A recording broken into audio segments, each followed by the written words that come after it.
Right, giving all the praises to Yahweh Bashim Yahushai, Bashim Rakar Kodash, giving honors to the elder apostles of Great Millstone who taught me all I know for the spirit, purpose, and power of Yahweh Bashim Yahushai.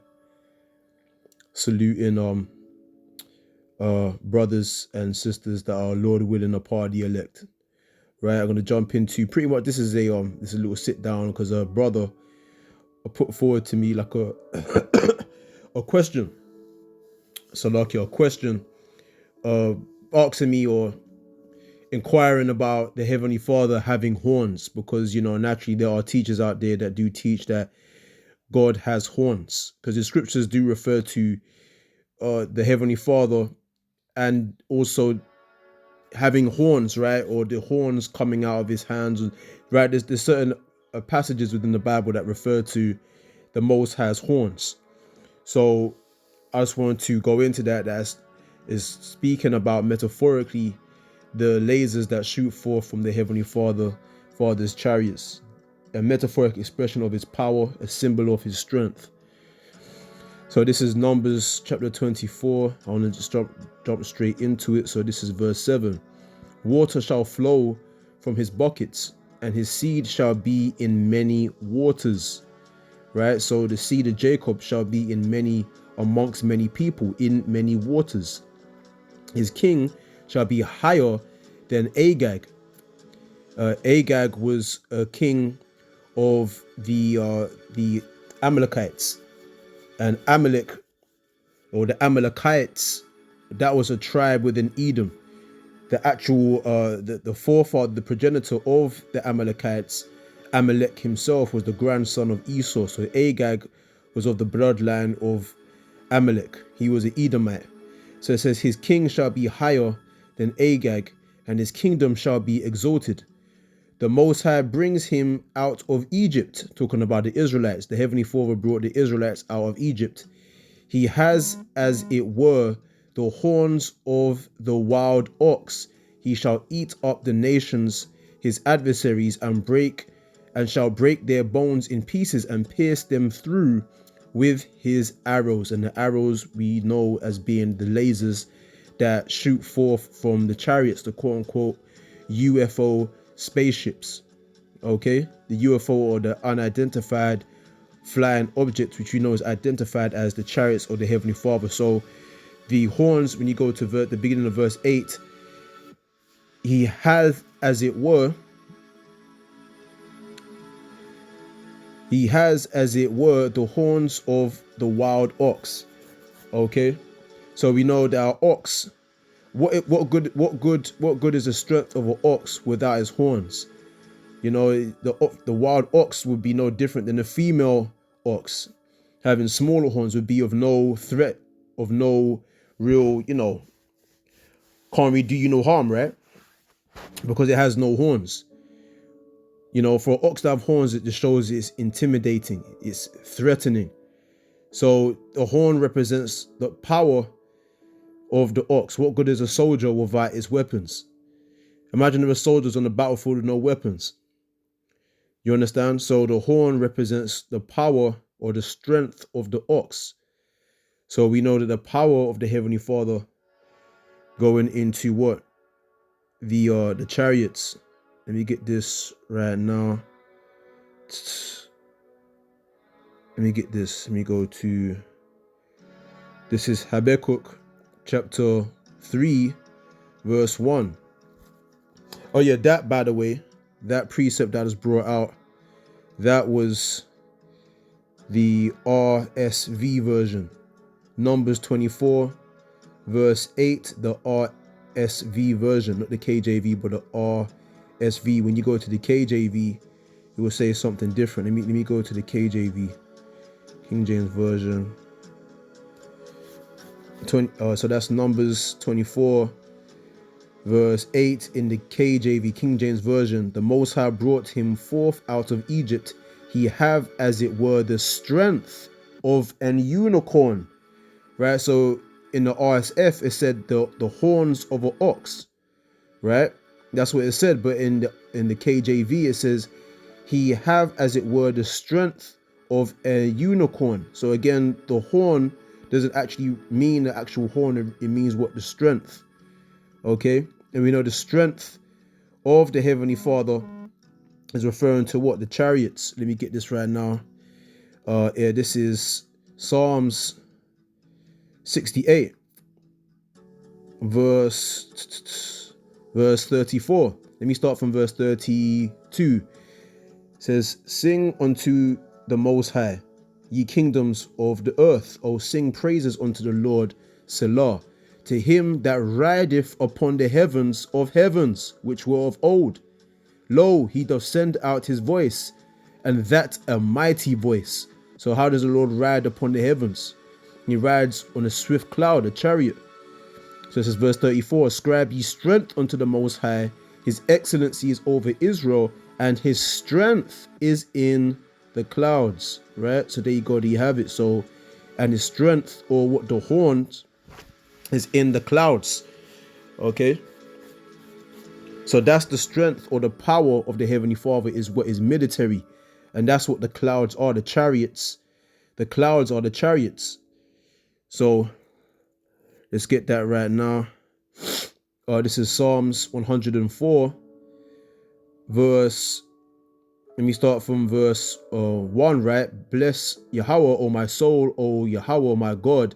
Thou art very great, thou art clothed with honor and majesty. Who coverest thyself with light as with a garment, who stretches out the heavens like a curtain." Verse 3, "Who layeth the beams of his chambers in the waters," and it's the point, "who maketh the clouds his chariot." Okay, so there you go, there you have it. So the Heavenly Father makes the clouds. Another word for the clouds are the chariots of God. So that's his power. The hiding of his power is the chariots, his military. Okay, so let's go back to this Habakkuk. Let's go to this now. In fact, let me just quickly go back to so there you go, back in Psalms 68, verse 34. "Ascribe ye strength unto the Most High, his excellency is over Israel, and his strength is in" what? "The clouds," the chariots. His strength is in the chariots or the clouds. All right, so there you go. So I want to get into that more. Let's go to Habakkuk. This is Habakkuk chapter 3, verse 1. A prayer of Habakkuk the prophet upon Shagai Onoth. "O Yahweh, I have heard thy speech and was afraid." So naturally, when we hear the speech sounding through the mouthpieces of the prophets, right? So the Heavenly Father speaks through his prophets. Really, our people should be afraid, right? Fear is the beginning. That's the beginning of knowledge. When you hear the speech of the Lord, "O Yahweh, revive thy work in the midst of the years. In the midst of the years, make known. In wrath, remember mercy." So the Heavenly Father is reviving his work in the midst of the years. Revive, meaning the word revive comes from the word revitalize or vital. Okay, vitality or life. So the Heavenly Father is reviving or bringing back to life his prophets. Okay, this work of prophecy, this word of testimony, he's bringing it back to life by the ministry of the prophets, right? And so in wrath, remember mercy. So we as a people have experienced the wrath of the Heavenly Father, but now the Heavenly Father is remembering mercy by reviving the foundation of his people, which is what? The tabernacle of David. Okay, the governmental body of the nation of Israel. He's reviving back our people through what? This word, this ministry, this teaching, this calling. Verse 3, "The Heavenly Father came from Teman, and the Holy One from Mount Pa'an." We also, this whole region we're talking about, that's around Mount Sinai. Around Mount Sinai, when our people came out of Egypt, we came to these regions here from Teman, Pa'an, Sinai. Okay, so the Heavenly Father came with what? The chariots. Okay, and that's how we as a people through Moses received the laws of testimony, the laws and commandments on that mountain, right? Selah, his glory covered the heavens. His glory referring to what? The great fathership. His glory covered the heavens, and the earth was full of his praise. And this is the point. And his brightness was as the light. It's the point. He had horns coming out of his hand, and there was the hiding of his power. So there you go. Do you have it, right? He had horns coming out of his hand. So your hand is your power. If somebody breaks your hand or somebody breaks your arm, let's get into that. And his brightness was as the light. He had horns coming out of his hand. Let's look at the word hand. Yad, the Hebrew word yad, right? Hand, strength, power, right? So there you go. So your hand is your strength. That's your power. Okay. Stay is support. Hand, your wrists. If somebody breaks your hand, if somebody breaks your wrists, if you're in a boxing ring and then your hands get broken, the referee is going to stop the fight because you can't fight no more. Okay. So again, the human hand, right? Let's go into some. Used of the hand of God in punishing and afflicting.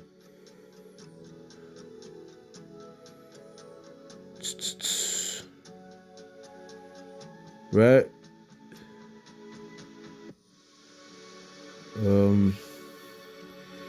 Anyone the Spirit of God is upon a prophet begins to move him. Right? The phrase the hand of God is upon anyone is just D, right? So like begins in this sense, the Spirit of God is upon a prophet, begins to move him, inasmuch as the Spirit of God was communicated to men with laying on a hand. Right, so that's why some scriptures speak about, and the hand of the Most High was upon me, meaning what? The Spirit of the Most High moved that man, right, to speak or to communicate, right?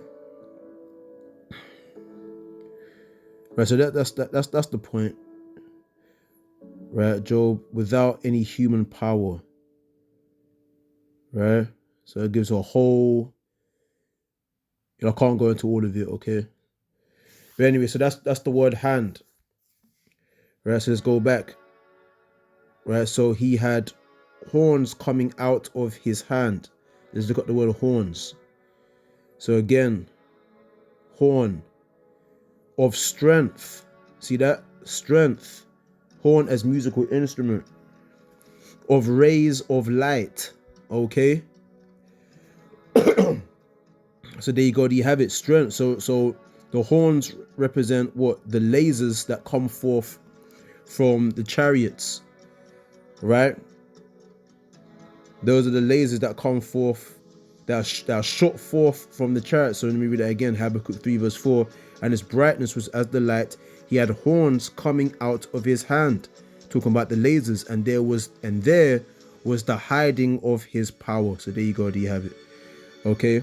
Verse 5 now. Before him went the pestilence, and burning coals went forth at his feet.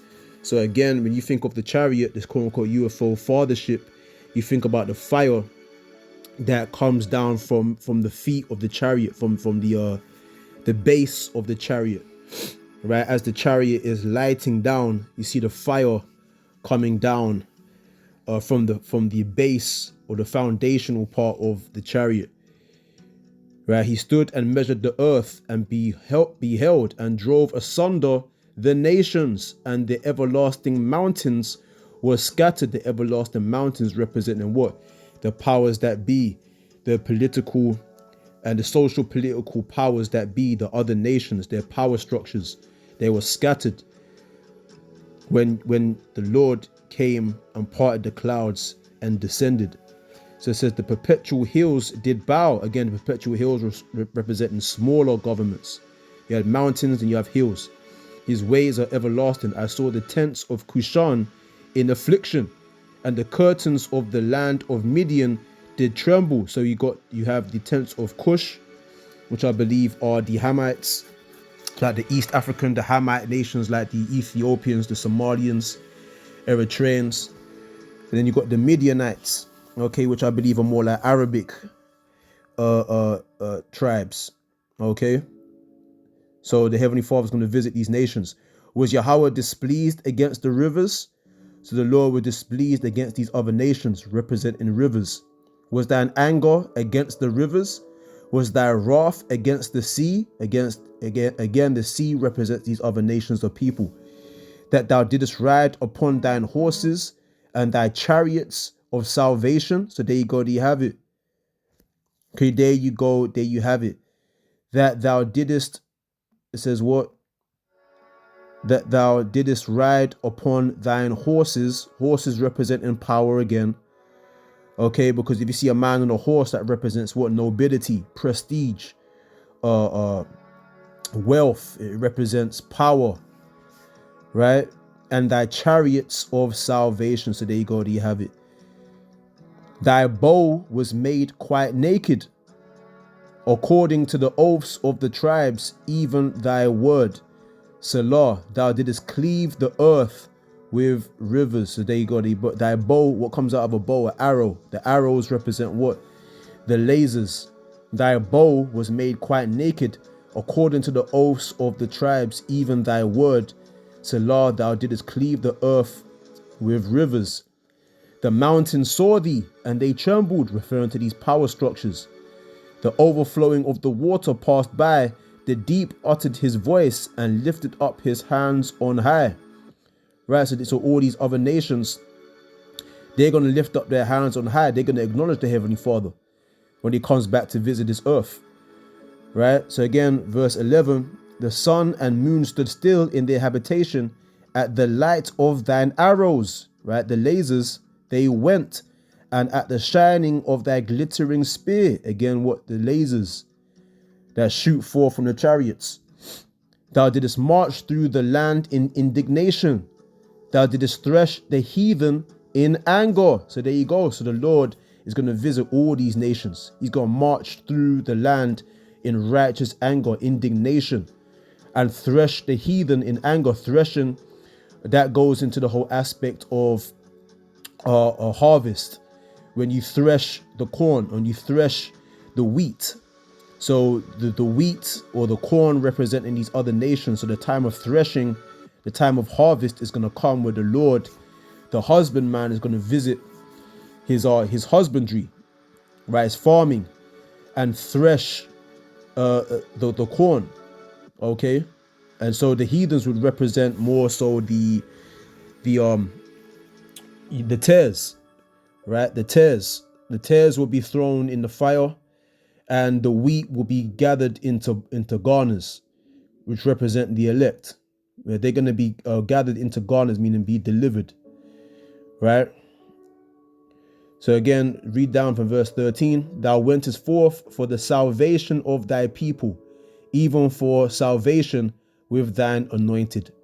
Thou woundest the head out of the house of the wicked by discovering the foundation unto the neck. So there you go, there you have it, right?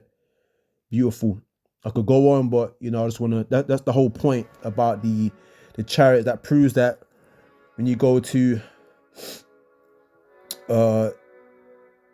when you read from the beginning verses, it goes into the Lord, pretty much his glory. When you read from verse 3, the Most High came from Timan, and the Holy One from Mount Pa'an. Salah, his glory covered the heavens, referring to what? The great fathership. And the earth was full of his praise, right? Because so all the nations, they're going to turn to the Lord. They're going to throw away their idols, their pagan deities, and they're going to turn and worship the Heavenly Father when the Most High puts Yahushua and his elect men up on high again. And again, when you continue reading, it just shows again what the chariots and the horns representing the lasers that come forth from the chariots, right? He had horns coming out of his hand, right? He had horns or the lasers coming out from where? His strength, which is what the chariots. And there was the hiding of his power. So there you go. I proved it. There you go. The horns represent the lasers. His hand representing his strength, which is what the chariots. And that's the hiding of the Heavenly Father's power. Okay. It's probably, and you know, Psalms 18, that's another whole passage that goes into, again, how King David himself, he was beamed up into a chariot. He was beamed up into a chariot.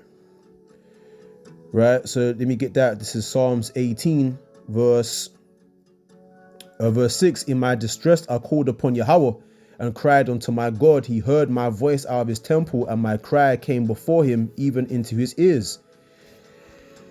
Then the earth shook and trembled. The foundations also of the hills moved and were shaken, because he was wroth. He, talking about the Heavenly Father, was angry. There went up smoke out of his nostrils, and fire out of his mouth devoured. Coals were kindled by it. And it's the point, he bowed the heavens also and came down, and darkness was under his feet.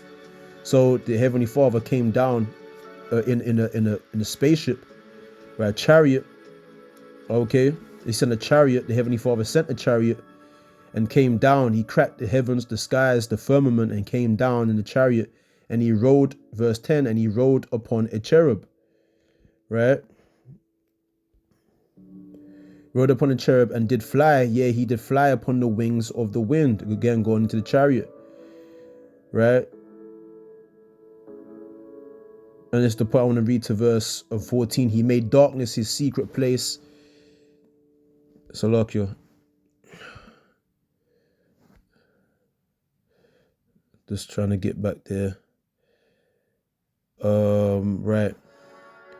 Verse 11, he made darkness his secret place, his pavilion. Round about him were dark waters and thick clouds of the skies.